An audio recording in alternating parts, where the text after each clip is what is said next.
सूत्रे परम पवित्रे पावन गात्रे पवाड क्षेत्रे ನಿನ್ನೆ ನಮ್ಮ ಮಾಚಳಿಯ ಗ್ರಾಮದ ತಿಬ್ಬದೇವಿಯ ವಿಡಿಯೋ ಬಿಟ್ಟಿದೆ. ಇವತ್ತು ಪಾರ್ಟ್ 2 ವಿಡಿಯೋನ ಕಂಟಿನ್ಯೂ ಮಾಡ್ತಾ ಇದ್ದೀನಿ. ಇಷ್ಟವಾದ್ರೆ ಲೈಕ್ ಶೇರು ಕಮೆಂಟ್ ಮಾಡಿ ಅಂತ ಹೇಳ್ತಾ ಬನ್ನಿ ನೋಡೋಣ. ಪ್ರಮುಖವಾಗಿ ಈ ತಾಯಿನ ನಾಮಗಳು ಹಲವಾರು.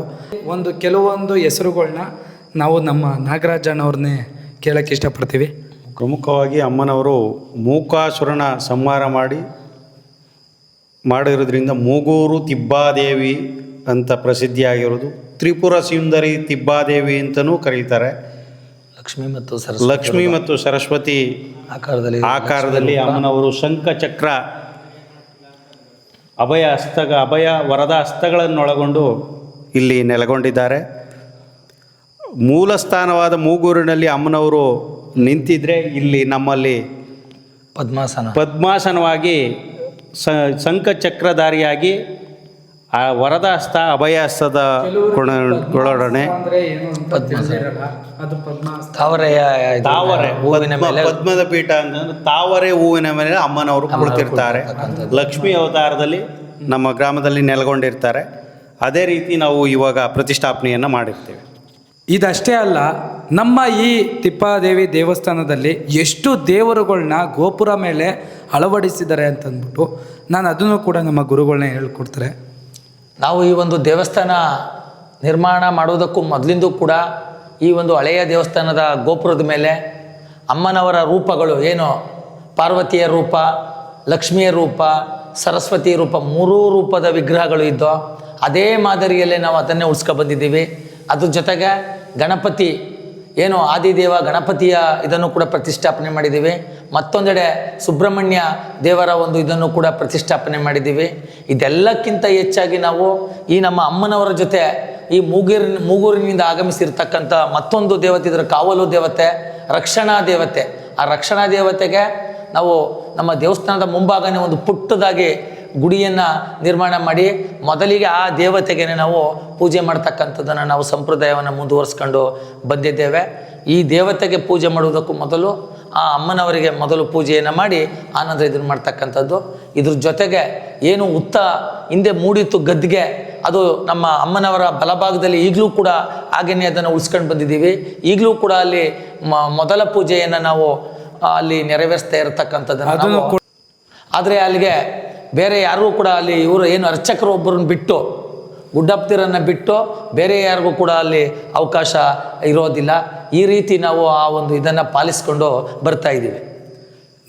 ಮತ್ತೆ ಒಂದು ಕುತೂಹಲಕಾರಿಯಾದ ಒಂದು ಕಥೆ ಏನಪ್ಪ ಅಂದರೆ, ಈ ದೇವಾಲಯಕ್ಕೆ ಬರುವಂಥ ಮುಖ್ಯವಾದ ಅತಿಥಿಗಳು ಕೆಲವರು ಯಾರೇ ಆಗಿರ್ಬೋದು, ಕೇಳುವಂಥ ಪ್ರಶ್ನೆ ಏನಂದರೆ, ಈ ದೇವತೆಗೆ ಅಕ್ಕ ತಂಗಿರಿದ್ರ ಅಥವಾ ಇವರ ಹಸ್ಬೆಂಡ್ ಅಂದರೆ ಗಂಡ ಇದ್ರ ಅಂತಂದ್ಬಿಟ್ಟು ಕೇಳುವಂಥ ಒಂದು ಸಾಮಾನ್ಯವಾದ ಥಿಂಕಿಂಗ್ ಮೈಂಡ್ ಇರುತ್ತೆ.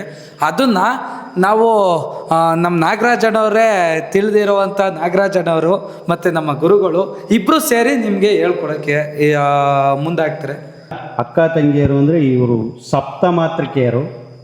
ಈ ಸಪ್ತಮಾತೃಕೆಯನ್ನು ಪುರಾಣದ ಕಾಲದಲ್ಲಿ ಶ್ರೀಕೃಷ್ಣ ಪರಮಾತ್ಮನ ಅಟ್ಟಿಸ್ಕೊಂಡು ಹೋದಾಗ ಈ ದೇವಿಯು ವಿಶೇಷವಾಗಿ ಹೋಗಿ ನೇರಳೆ ಮರದಲ್ಲಿ ಸೇರಿಕೊಂಡಾಗ ಅಲ್ಲಿ ನೇರಳೆ ಮರ ಇಬ್ಬಾಗವಾಗಿ ಅದರೊಳಗಡೆ ಹೋಗಿ ಅಮ್ಮನವ್ರು ಸೇರ್ಕೊಂಡಾಗ ಕೃಷ್ಣನ ಕೈಗೆ ಇವರು ಸಿಗಲಿಲ್ಲ. ತದನಂತರ ಇದುವರೆಗೂ ಅಮ್ಮನವ್ರಿಗೆ ವಿಶೇಷವಾಗಿ ಅಮ್ಮನವರು ನೆಲೆಸಿರೋದು ನೇರಳೆ ಮರದಲ್ಲಿ. ಇವತ್ತು ಅಮ್ಮನವ್ರಿಗೆ ವಿಶೇಷವಾಗಿ ನೇರಳೆ ಮರದಲ್ಲಿ ಪೂಜೆ ಆಗುತ್ತೆ. ಈ ಅಮ್ಮನವರಿಗೆ ನಾವು ಕೆರೆ ತಡಿ ಅಥವಾ ಹೊಳೆ ತಡಿಯಿಂದ ನಾವು ಏನು ಪೂಜೆ ಮತ್ತು ಕರಗ ಉತ್ಸವವನ್ನು ಮಾಡಬೇಕಾದ್ರೆ ಆ ಅಮ್ಮನವ್ರಿಗೆ ನಾವು ಏನು ನಮ್ಮ ಗ್ರಾಮದಲ್ಲಿರ್ತಕ್ಕಂಥ ನೇರಳೆ ಮರದಿಂದನೇ ಚಿಗುರನ್ನು ತಂದು ಆ ಕರಗಕ್ಕೆ ಮುಡಿಸಿದಾಗ ಆಗ ಅಮ್ಮನವರು ಮೈದುಂಬಿ ಈ ನಮ್ಮ ಗ್ರಾಮಕ್ಕೆ ಆಗಮಿಸ್ತಾ ಇರತಕ್ಕಂಥದ್ದನ್ನು ನಾವು ನೋಡ್ಬೋದು. ಇದು ನಮ್ಮ ಪುರಾತನ ಕಾಲದಿಂದಲೂ ಕೂಡ ನಡ್ಕೊಂಡು ಬಂದಿದೆ. ಅದೇ ರೀತಿ ಎಲ್ಲ ದೇವಾಲಯಗಳಲ್ಲೂ ಪೂಜೆ ಮಾಡಿ ಆನಂತರ ಅಮ್ಮನವರು ಈ ದೇವಸ್ಥಾನಕ್ಕೆ ಬರ್ತಕ್ಕಂಥದ್ದನ್ನು ನಾವು ಕಾಣ್ಬೋದು. ತಿಬ್ಬಾದೇವಿ ಅಮ್ಮನವರಿಗೆ ಈ ನಾವು ಆಷಾಢ ಶುಕ್ರವಾರದಲ್ಲಿ ಮತ್ತು ಮಂಗಳವಾರ ಏನು 4 ಆಷಾಢ ಶುಕ್ರವಾರ ಮಂಗಳವಾರದಲ್ಲಿ ಅದ್ಧೂರಿಯಾದಂಥ ಒಂದು ಸೇವೆಯನ್ನು ಮಾಡ್ತಾ ಇರ್ತೀವಿ. ಅದೇ ರೀತಿ ಗೌರಿ ಮತ್ತು ಗಣೇಶ ಹಬ್ಬದಲ್ಲಿ, ಹಾಗೆಯೇ ವರಮಹಾಲಕ್ಷ್ಮಿ ಹಬ್ಬದಲ್ಲಿ, ಕಾರ್ತಿಕ ಮಂಗಳವಾರಗಳಲ್ಲಿ 4 ಕಾರ್ತಿಕ ಮಂಗಳವಾರದಲ್ಲೂ ಕೂಡ ಅಮ್ಮನವರಿಗೆ ವಿಶೇಷ ಪೂಜೆಯನ್ನು ಮಾಡಲಾಗ್ತದೆ. ಹಾಗೆಯೇ ದೀಪಾವಳಿ ಹಬ್ಬದಲ್ಲಿ ಏನು ಲಕ್ಷ್ಮೀ ಪೂಜೆ ಇರ್ತದೆ, ಅದರಲ್ಲೂ ಅಮಾವಾಸ್ಯೆ ಏನು ದೀಪಾವಳಿನಲ್ಲಿ ಬರ್ತದೆ, ಆ ದಿನ ಅಮ್ಮನವ್ರನ್ನ ವಿಶೇಷವಾಗಿ ಸಿಂಗರಿಸಿ ಗ್ರಾಮಸ್ಥರು ಮತ್ತು ಅಕ್ಕಪಕ್ಕದವರೆಲ್ಲರಿಗೂ ಕೂಡ ನಾವು ಆ ದಿನ ಭೋಜನದ ವ್ಯವಸ್ಥೆಯನ್ನು ಮಾಡಿ ಅಮ್ಮನವರಿಗೆ ದೀಪ ಹಚ್ಚಿಸಿ ಲಕ್ಷ ದೀಪೋತ್ಸವ ಕಾರ್ಯಕ್ರಮವನ್ನು ನಡೆಸ್ತಾ ಇರ್ತೀವಿ. ಹಾಗೆಯೇ ಸಂಕ್ರಾಂತಿ ಹಬ್ಬದಲ್ಲೂ ಕೂಡ ಈ ಒಂದು ಕಾರ್ಯಕ್ರಮ ನಡೀತೀವಿ.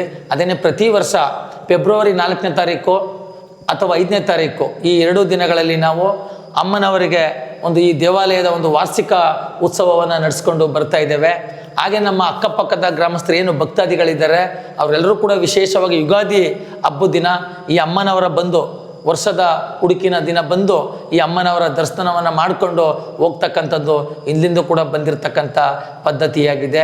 ಈ ರೀತಿ ಅಮ್ಮನವರು ಒಂದು ಕೃಪೆಗೆ ಒಳಗಾದರೆ ಅಮ್ಮನವರು ಒಳ್ಳೇದು ಮಾಡ್ತಾರೆ ಅಂತಕ್ಕಂಥ ಭಾವನೆ ಎಲ್ಲ ಭಕ್ತಾದಿಗಳಲ್ಲಿ ಇರುವುದರಿಂದ ಈ ಅಮ್ಮನವರ ಈ ಒಂದು ಏಳಿಗೆಗೆ ಎಲ್ಲ ಭಕ್ತಾದಿಗಳು ಕಾರಣರಾಗಿದ್ದಾರೆ ಅಂತಕ್ಕಂಥದ್ದು ನನ್ನ ಭಾವನೆಯಾಗಿದೆ. ಗುರುಗಳೇ, ನಮ್ಮ ಊರಿನಲ್ಲಿ ಎಷ್ಟು ದೇವಸ್ಥಾನಗಳಿವೆ, ಅವು ಯಾವ್ಯಾವ ದೇವಸ್ಥಾನಗಳು, ಪ್ರಸಿದ್ಧವಾದ ದೇವಸ್ಥಾನಗಳ ಹೆಸರು ಹೇಳಿ. ಮತ್ತು ಮುಂದಿನ ದಿನಗಳಲ್ಲಿ ಆ ದೇವಸ್ಥಾನಗಳ ಒಂದೊಂದೇ ದೇವಸ್ಥಾನಗಳ ವಿಡಿಯೋನ ನಾವು ಪ್ರಸ್ತುತಪಡಿಸುವ ನಮ್ಮ ವೀಕ್ಷಕರಿಗೆ. ಅದು ಒಂದೊಂದು ಕಂಟೆಂಟ್ ಆಗುತ್ತೆ. ಹೇಳಿ, ಯಾವುದ್ಯಾವುದು?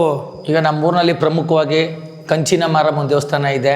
ಮಹಾದೇವಮ್ಮನವರು ಈ ದೇವಾಲಯದಲ್ಲಿ 7 ಮಾತೃಕೆಯರು 7 ವಿಗ್ರಹಗಳನ್ನು ಒಳಗೊಂಡಿರ್ತಕ್ಕಂಥ ಒಂದು ವಿಶಾಲವಾದ ದೇವಸ್ಥಾನ ಇದೆ. ಅದೇ ರೀತಿ ಭೂಮಿ ಬೋರಪ್ಪನ ದೇವಸ್ಥಾನ ಇದೆ. ಕೊಳಲು ಗೋಪಾಲಕೃಷ್ಣ ಸ್ವಾಮಿ ದೇವಾಲಯ ಇದೆ. ಹಾಗೆಯೇ ಕೆಜ್ಜಲಿಂಗೇಶ್ವರ ಅಂತ ಆದಿಚುಂಚನಗಿರಿ ಕಾಲಭೈರವನ ರೂಪ ಕೆಜ್ಜಲಿಂಗೇಶ್ವರ ದೇವಾಲಯವಿದೆ. ಲಕ್ಷ್ಮೀದೇವಿ, ಚಿಕ್ಕಮ್ಮ ಮತ್ತು ದೊಡ್ಡಮ್ಮನವರನ್ನು ಒಳಗೊಂಡಿರ್ತಕ್ಕಂಥ ಲಕ್ಷ್ಮೀದೇವಿ ದೇವಸ್ಥಾನ ಇದೆ. ಇವೆಲ್ಲದಕ್ಕೂ ಕೂಡ ಪುರಾತನವಾದಂಥದ್ದು. ಇನ್ನೂ ಕೂಡ ಭೂಮಿಯ ಆಳದಲ್ಲೇ ಒಂದು ಲಿಂಗ ಇದೆ, ಶಿವಲಿಂಗ. ಅದು ಸೋಮೇಶ್ವರ ಇದು ಅಂತ. ಅದು ಇದ್ರ ಮಟ್ಟ ನಿರ್ಮಾಣ ಮಾಡಬೇಕು ಅಂತೇಳಿ ಒಂದು ತೀರ್ಮಾನ ಮಾಡ್ತಾ ಇದ್ದೀವಿ. ಇಲ್ಲಿನ ನಮ್ಮ ಊರಿನ ಪರಿಚಯನ ನಮ್ಮ ನಾಗರಾಜಣ್ಣವರೇ ಅವ್ರ ಬಾಯಿಯಿಂದ ವಿಶೇಷವಾಗಿ ಕೇಳೋಣ. ನಮ್ಮ ಗ್ರಾಮ ಮಂಡ್ಯ ಜಿಲ್ಲೆ ಮದ್ದೂರು ತಾಲೂಕು ಆತ್ಕೂರು ಹೋಬಳಿಯ ಕೆಸ್ತೂರು ಸಮೀಪದ ಮಾಚಹಳ್ಳಿ ಗ್ರಾಮ. ನಮ್ಮದು ಗ್ರಾಮದ ಇತಿಹಾಸ, ಈ ಊರಿನಲ್ಲಿ ಮೊದಲಿಗೆ ನೆಲೆ ಊರಿದವರು ಲಿಂಗಾಯತ ಮನೆತನದವರು. ಅದಾದ ನಂತರ ಎಲ್ಲ ಮನೆತನದವರು, ಇಲ್ಲಿ ಎಲ್ಲ ಜಾತಿಯ ಎಲ್ಲ ಜನಗಳು ಇಲ್ಲಿ ಸಹಬಾಳ್ವೆಯಿಂದ ಬಾಳ್ವೆಯನ್ನು ನಡೆಸ್ಕೊಳ್ತಾ ಇದ್ದಾರೆ ಈ ಗ್ರಾಮದಲ್ಲಿ. ದೇವಾಲಯದ ಒಳಗೆ ಆಗಿರ್ಬೋದು, ಹೊರಗೆ ಆಗಿರ್ಬೋದು, ಈ ದೇವರಿಗೆ ಯಾವ ಜಾತಿ ಜಾಗುಳಿ, ಯಾವ ರೀತಿ ಕಟ್ಟುನಿಟ್ಟು ಇಲ್ಲದೆ ಇರುವಂಥ ದೇವತೆ ಎಂದರೆ ಅದು ನಮ್ಮ ಮೂಗೂರು ತಿಬ್ಬಾದೇವಿ ಒಂದು ಹೇಳ್ತೀವಿ.